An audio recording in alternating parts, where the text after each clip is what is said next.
A question that will probably come up as well in an interview, and whether it's a sort of executive or entry level position, is what did you dislike about your previous employment or your current employer? What's prompted you to sort of move? The employer by this question is asking, you know, simply if you're going to slip up on this question, or they want to know if your problems at your previous employment or your current employer is going to be the same here.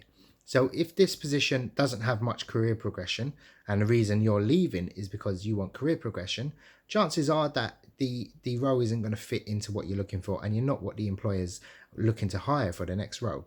So with this question, the best way to obviously answer it is to mention what you definitely disliked about the position, not in a negative way. You want to sort of spin it on a positive. So if there was no career progression and there was only 4 employees, you want to join a company where there's going to be room for you in a few years for you to grow within the company, as well as gaining more experience.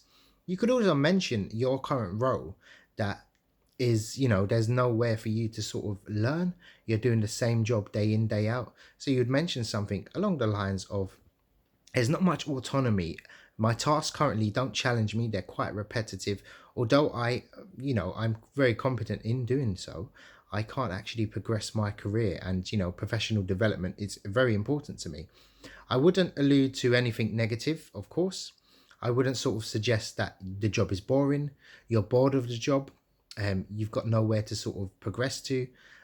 Definitely mention if you want to sort of, if you've done extra studying to progress your career, now you're looking for your next stage. If your career move is a progressive role, so you're moving into management, also mention you applied for this position because there's no position for managers in your current role, and there's probably unlikely to be.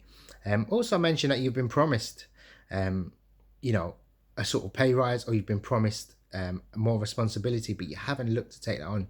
You want a role and you haven't been offered it. So you want a role where you're going to be given more responsibility. That's going to challenge you and your personal development in the workplace.